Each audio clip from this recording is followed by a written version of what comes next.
de las emociones que hemos estado experimentando recién. Creo que se hace difícil continuar, ¿no? Pero esto es el Evangelio, estas son las misiones y esto es para lo que el Señor nos ha llamado. Realmente como papá se me caían las lágrimas porque realmente podía sentir lo que el padre puede estar sintiendo, ¿no? De saber que su hija un año más se tiene que quedar. Yo no la veo un día a mi hija y ya estoy ahí preguntando, llamando. Pero bueno, me quedo también con una parte de lo que decía, que ella fue llamada. ¿A qué fuimos llamados nosotros? Por ahí muchas veces no tenemos muy en claro a qué fuimos llamados. Estamos en la iglesia, nos congregamos, venimos al Señor y estamos viendo ahí qué pasa, ¿no? Y me incluyo yo en eso. A veces digo, ¿a qué fui llamado, Señor? Y los pastores me lo recuerdan cuando me ponen fecha para predicar, cuando llega preparar la cena del Señor y yo me tengo que cargar de preparar todo, de venir. Cuando tengo que dar el estudio de hombre sábado por medio, como lo estoy dando, y a veces me parece tan poco lo que hago, ¿no? Me parece tan poco porque realmente hay un propósito en el Señor y somos todos parte dentro de ese propósito, cada uno con sus dones, con sus talentos, con sus limitaciones también. Porque quiere que le diga algo, soy muy limitado, hermano. Lo que hago realmente no lo hago porque estoy capacitado, lo hago porque el Señor me capacita y el Señor en su misericordia me permite que pueda predicar y que pueda estar anunciando las buenas nuevas de salvación. Bueno, vamos a estar un poquitito hablando también de esto, ¿no? Hablando estamos con el libro de los Hechos. No me voy a redundar mucho en eso porque ya más o menos creo que con lo que venimos escuchando y con lo que vamos a estar escuchando domingo tras domingo, vamos a entender y a saber de qué se trata bien Hechos de los Apóstoles, la acción, el movimiento de cada uno de los siervos del Señor. Y en esta serie que es Profundo en la Oración, vamos a estar viendo Hechos 4, 23, 31. Y un poco como introducción, en la trayectoria de nuestra vida, de nuestro andar, nos encontramos con situaciones que muchas veces nos van a desafiar a nosotros, que muchas veces también nos van a confrontar. Oposiciones, rechazo, conflictos, abandonos también, ¿no? Es muy triste, pero esas son las situaciones con las cuales cada uno de nosotros, en algún momento de la vida, querramos o no, vamos a ser desafiados, vamos a ser confrontados con alguna de esas situaciones. Una relación sentimental que se termina, el abandono de un hombre a su esposa, cuando prometió amarla y estar con ella hasta el final, cuando iba a ser el soporte de ese matrimonio, de esa familia.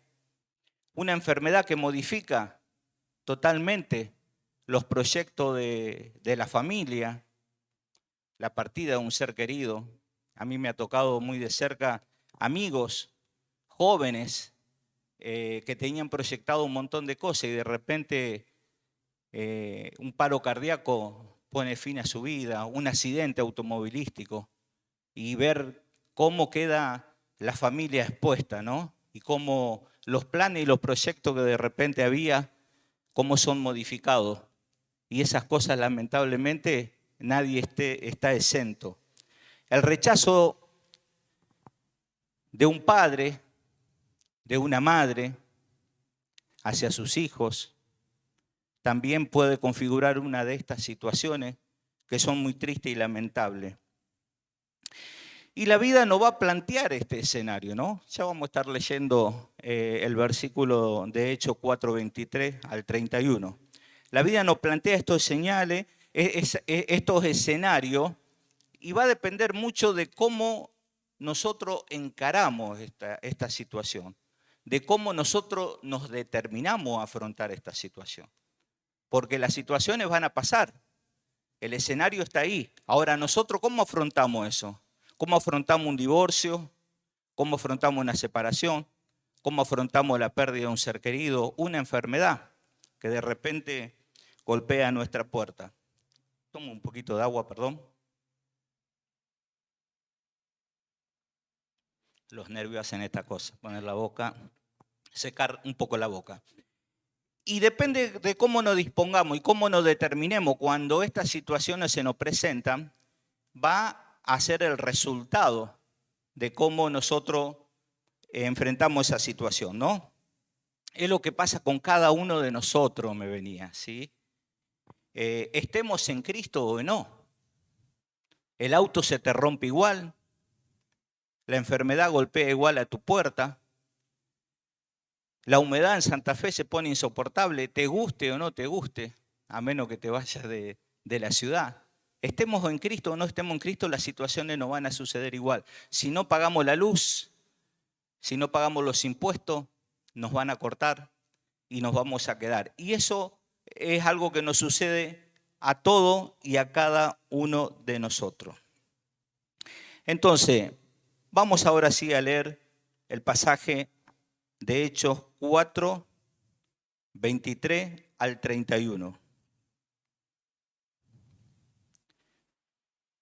Y dice la palabra, la leemos en el nombre del Padre, el Hijo y el Espíritu Santo. Los creyentes piden confianza y valor. Y puestos en libertad, vinieron a lo suyo y contaron todo lo que los principales sacerdotes y los ancianos le habían dicho. Y ellos, habiéndolo oído, alzaron unánime la voz a Dios y dijeron: soberano Señor, tú eres el Dios que hiciste el cielo y la tierra, el mar y todo lo que en ello hay. Que por boca de David tu siervo dijiste: ¿por qué se amontina la gente y los pueblos piensan cosas vanas? Se reunieron los reyes de la tierra y los príncipes se juntaron en una contra el Señor y contra su Cristo. Porque verdaderamente se unieron en esta ciudad contra tu santo Hijo Jesús, a quien ungiste, Herodes y Poncio Pilato, con los gentiles y el pueblo de Israel, para hacer cuanto tu mano y tu consejo habían antes determinado que sucediera. Y ahora, Señor, mira sus amenazas. Concede a tus siervos que con todo denuedo hablen tu palabra, mientras extiende tu mano para que se hagan sanidades y señales y prodigios mediante el nombre de tu santo Hijo Jesús. Y cuando hubieron orado, el lugar en que estaban congregados tembló y todos fueron llenos del Espíritu Santo y hablaban con denuedo la palabra de Dios. Amén. Bueno, los creyentes piden confianza y piden valor. ¿Cuántos necesitamos de la confianza y el valor en estos tiempos, no?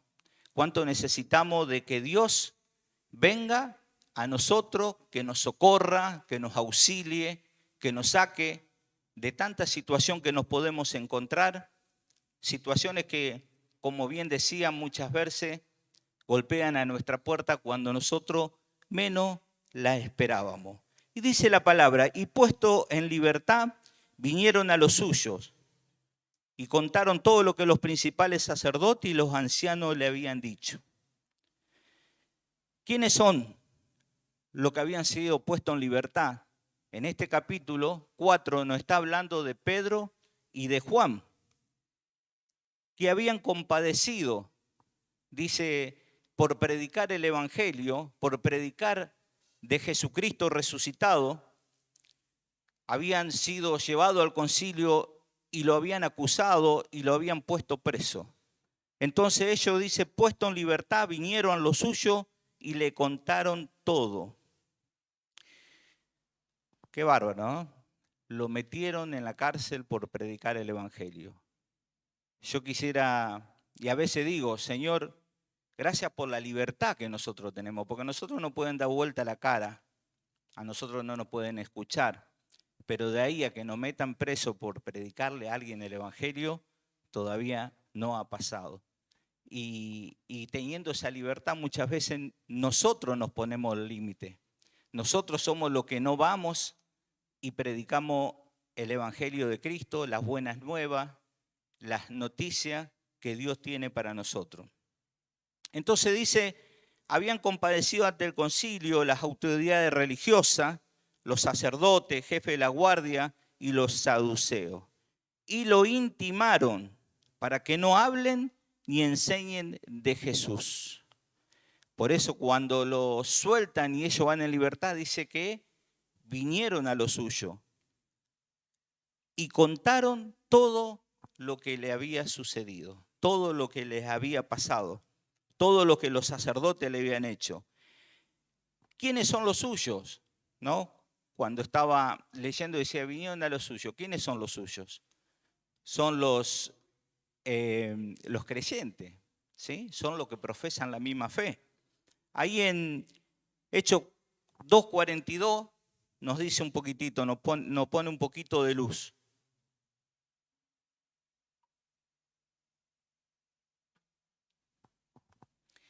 Dice, y perseveraban en la doctrina, Hechos 2:42, y perseveraban en la doctrina de los apóstoles, en la comunión unos con otros, en el partimiento del pan y en las oraciones. Ahí estaban. Entonces, cuando ellos son puestos en libertad, vinieron enseguida a buscar un poco la contención de los hermanos, el refugio, y a contarle todo lo que le había pasado, todos los hechos y lo que le había sucedido. Cosas buenas y cosas malas también. Las cosas buenas era que en ese discurso de Pedro, el primero y segundo, se habían convertido en el primer discurso 3.000 personas. En el segundo discurso de Pedro dice que se habían convertido 5.000. Y ahí estaban ellos. Y ahí vienen y comparten con sus hermanos. Y me venía cuando dice a lo suyo vino. Sabe que Jesucristo, primera de Juan dice, a lo suyo vino y los suyos no le recibieron. Jesucristo vino a salvar a lo que se había perdido y aún ahí su pueblo lo rechazó. Qué tremendo, ¿no? Que aun cuando al Hijo de Dios lo rechazan, el Hijo de Dios tiene esa perseverancia para con nosotros, para con los perdidos, para buscarnos, para salvarnos y para que nosotros tengamos un propósito en el Señor. Amén. ¿Vamos bien ahí? Entonces Pedro y Juan pasan el parte de todo lo que había sucedido y dice toda la casta estaban ahí, ¿no? 4:2 dice, resentido de que enseñasen al pueblo y anunciasen en Jesús la resurrección de entre los muertos. Estaban resentidos los religiosos. Y él le viene y le comparte a sus hermanos cuáles eran las noticias, que estaban enojados. Resentimiento, no lo pueden olvidar, lo sienten una y otra vez. Estaban ofendidos los religiosos. El resentimiento es algo que muchas veces no nos deja crecer. Es algo que muchas veces no nos permite olvidar. Es algo que muchas veces no nos permite perdonar. ¿Hay alguna raíz de amargura, algún resentimiento que nosotros debemos dejar de lado? ¿Hay algo contra alguien que quizás nosotros debemos olvidar? Dejar de sentir ese resentimiento continuo que tenemos.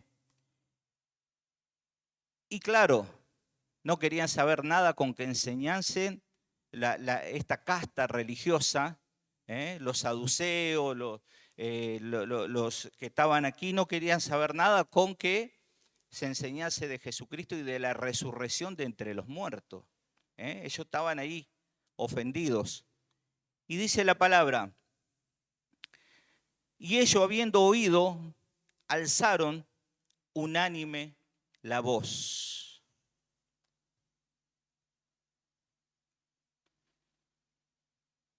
No estaba fácil afuera, ¿no? Entonces ellos vienen y le dicen, le comparten todo lo que había pasado, todo lo que le había sucedido, lo comparten con sus hermanos.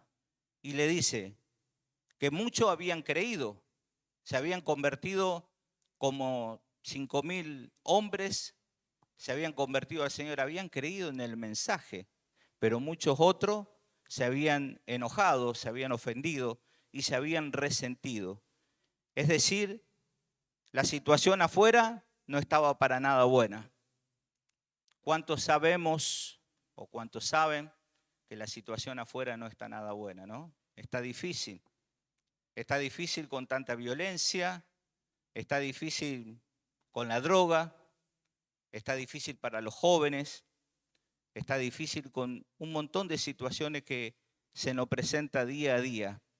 Y eso también nosotros tenemos que estar atentos. Es que afuera no se van a enseñar buenos valores, fuera de la iglesia, si aún dentro de la cobertura de la iglesia, dentro de lo que es las buenas nuevas y la congregación, cuesta que los hijos honren a los padres, cuesta que no haya engaño, que no haya mentira. ¿Cuánto más afuera? Dice la palabra de Dios, primera de Pedro 4:18, si el justo con dificultad se salva, ¿en dónde aparecerá el impío y el pecador? Y como decía bien un poquitito hoy el pastor, ¿no? Yo me quedo, o la mejor manera es que nuestros hijos estén en la iglesia, que estén sirviendo, que estén teniendo un propósito. Y realmente es la mejor manera hoy en día con todo lo que está pasando. Si aún dentro de la cobertura, como iglesia, como hermano, cuesta que los hijos se sostengan, ¿cuánto más cuando no están, cuando no hay temor de Dios, cuando no se le enseña lo que la palabra nos dice a nosotros, cómo debemos llevar una familia? Y ellos, habiéndolo oído, alzaron unánime la voz de Dios y dijeron, soberano Señor, tú eres el Dios que hiciste el cielo y la tierra, el mar y todo lo que en ella hay. ¿Qué fue lo primero que hicieron? Vinieron, compartieron todo esto con sus hermanos.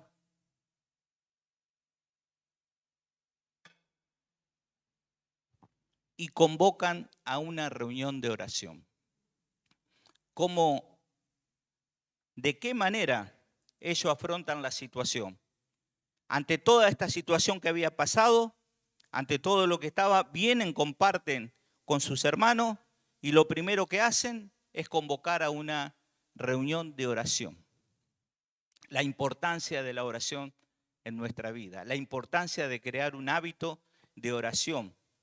Y realmente los hábitos cuestan, hermano. Los hábitos buenos, crearlo, también cuestan. Tener el hábito de la oración no es fácil, pero es un alimento también espiritual. Más allá de la lectura de la palabra, nosotros necesitamos un buen desayuno a través de la oración. ¿Tenemos a la mañana nosotros ese tiempo de oración? ¿Nos comunicamos con el Señor? ¿Le preguntamos al Señor qué es lo que el Señor quiere que hagamos? ¿Le preguntamos al Señor cómo vamos a encarar ciertas situaciones, ciertos proyectos? ¿Qué vamos a comprar? ¿En qué voy a invertir? Si tengo algo que invertir. ¿Tenemos ese momento de oración con el Señor a la mañana?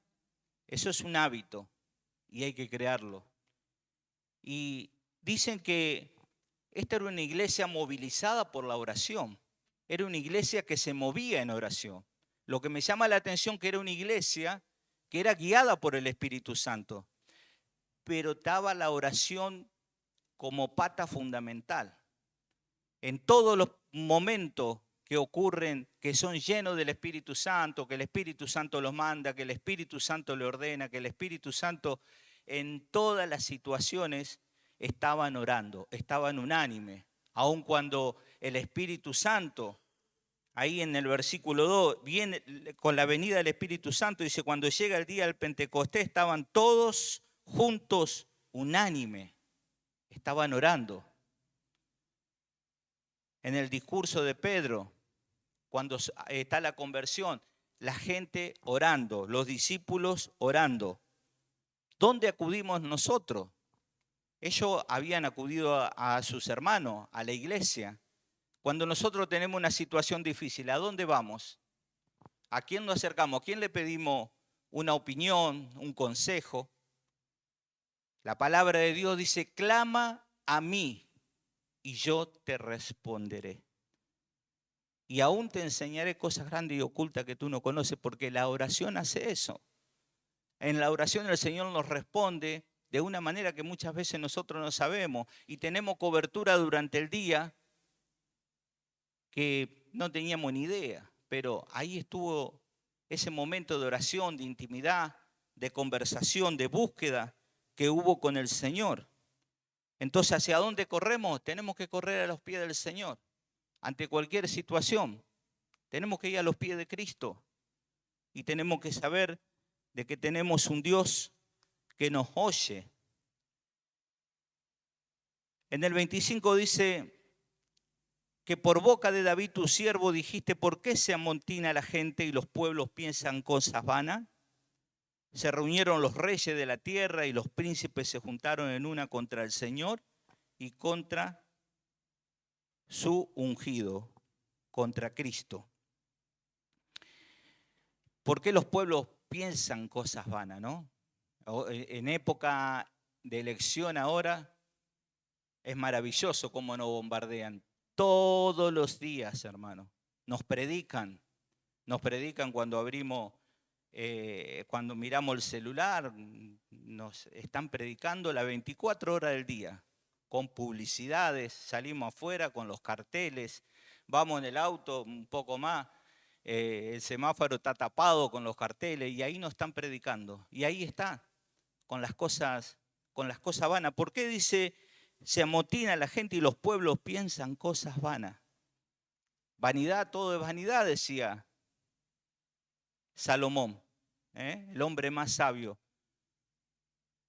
Vanidad, todo es vanidad, pero también aflicción de espíritu.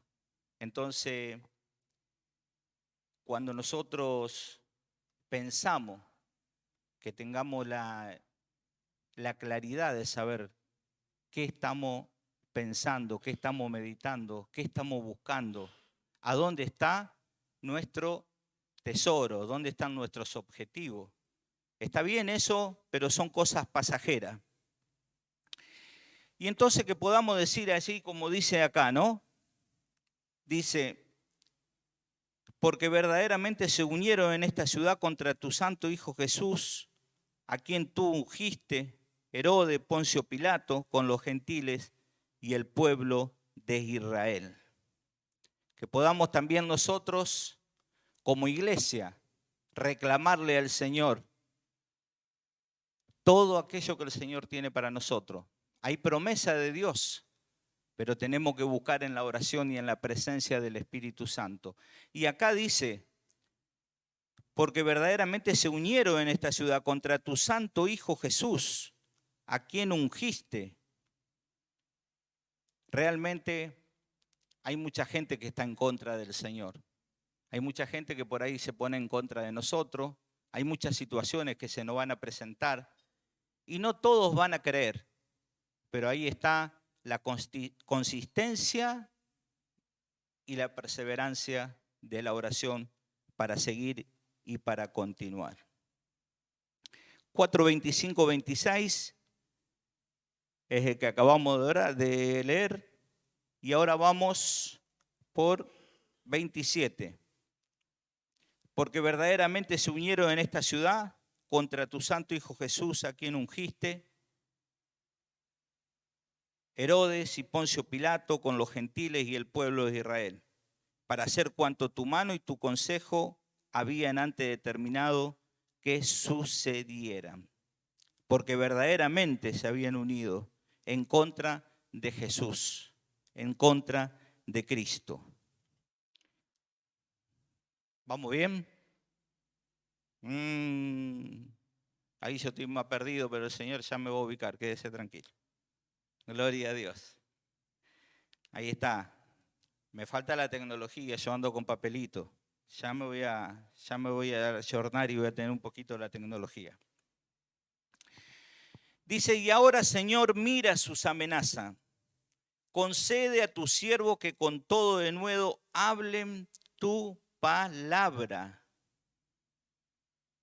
Hay amenazas de todo tipo, ¿no? Dice, Señor, mira sus amenazas. Mira, Señor, lo difícil que se está poniendo la situación. Mira, Señor, que en mi trabajo me hacen la guerra, tengo problemas.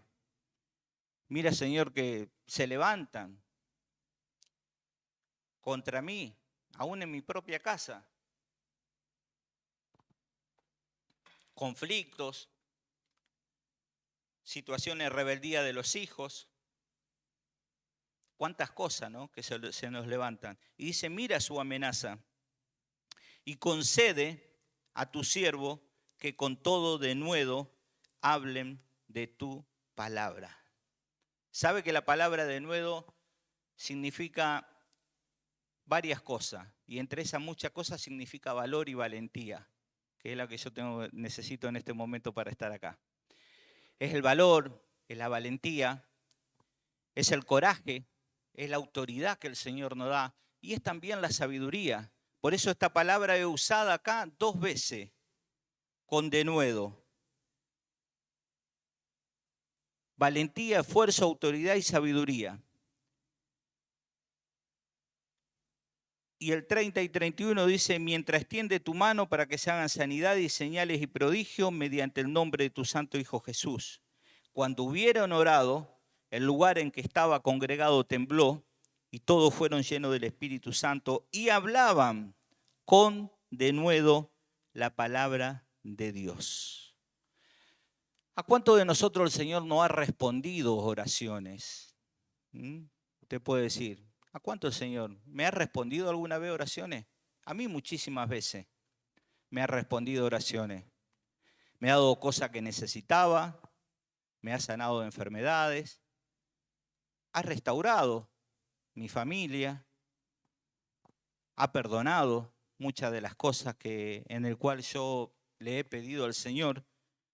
Y si el Señor de esa manera responde, el Señor hace como quiere.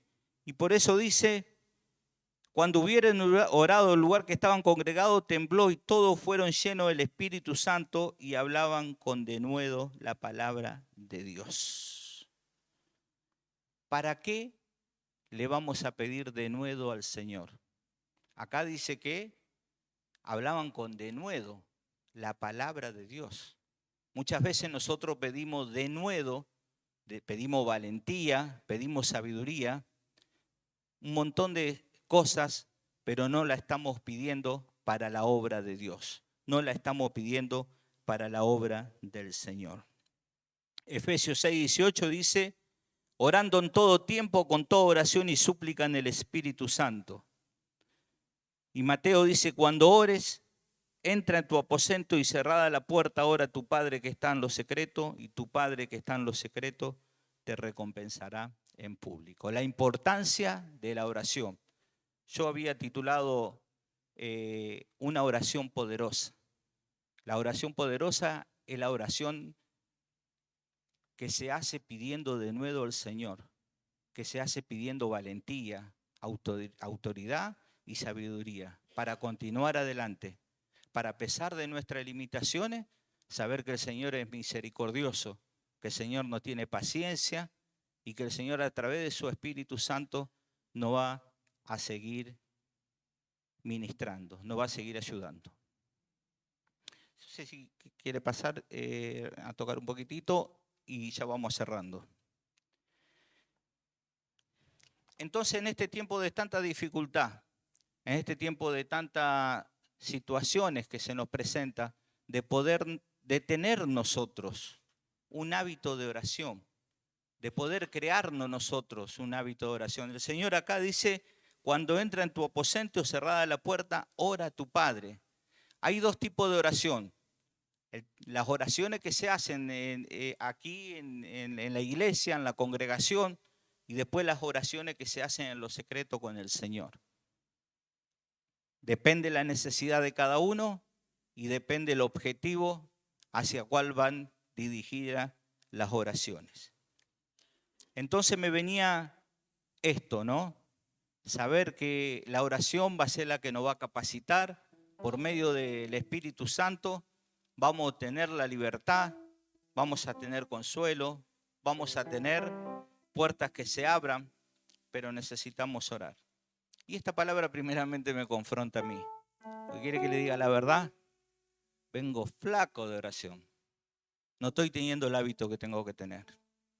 Sí, soy sincero. Y esto me confronta. Y para eso está. Para eso viene el Señor, para confrontarnos. Acá ellos, Pedro y Juan, habían sido encarcelados, habían sido puestos presos por predicar el Evangelio.